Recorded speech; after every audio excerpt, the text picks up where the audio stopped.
I'm back in Hong Kong after an amazing 3 months in Europe. Last week, after spending time with my sister and family, I headed back to Hong Kong. I caught a train in Sheffield Midland Station. This mission will be arriving into London St Pancras International, where the service terminates. All change please here at London St Pancras. The Eurostar getting ready to go.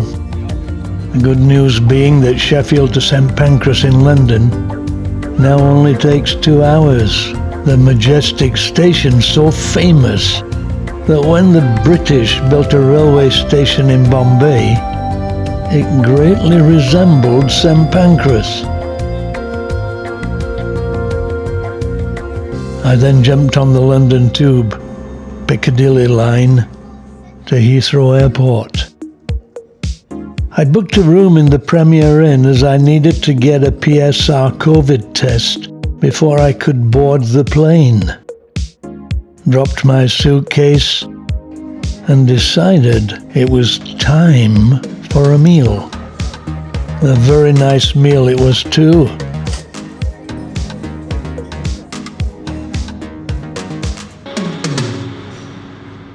After I got my negative test result, I took a Uber to the airport 5 minutes away, had a sandwich and a coffee in Costa, then checked into my Istanbul flight on Turkish Airlines and headed out to the lounge.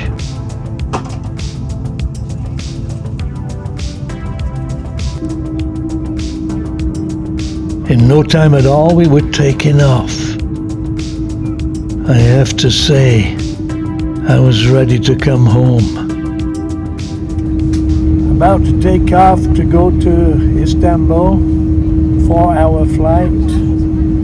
Temperature here at London, 30 degrees.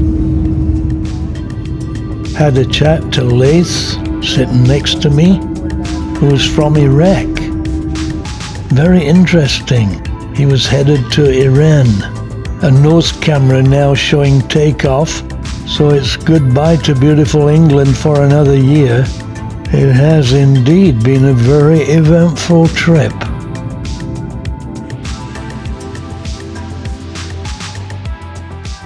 Had a very short layover in Istanbul before boarding the flight to Hong Kong. Istanbul is a very nice airport.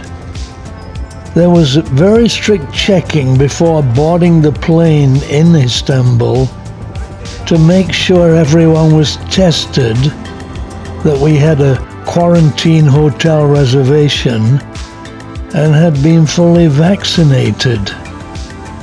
We also had to fill in an online health declaration form, and noticeably the airline attendants rigorously enforced wearing masks on the plane.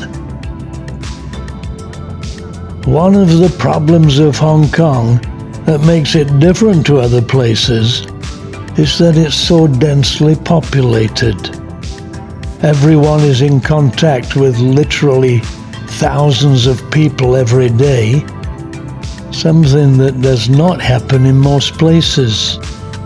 So even one case of COVID here can infect hundreds of people in a few hours. So Hong Kong, desiring to protect its residents, has very stringent measures.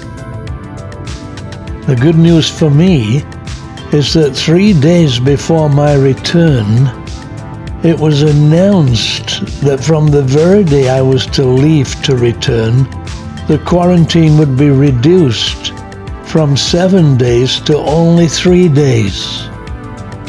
As it turned out, I arrived back on Saturday evening and was able to leave the quarantine hotel at 9 o'clock on Tuesday morning, actually only 2.5 days. On arriving in Hong Kong, everyone was tested for COVID, and only after getting a negative result, which took about 20 minutes, were we able to proceed to the quarantine hotel that would be my home for 3 days. At least I got a nice view. So I used the time to get some time-lapse shots out the window.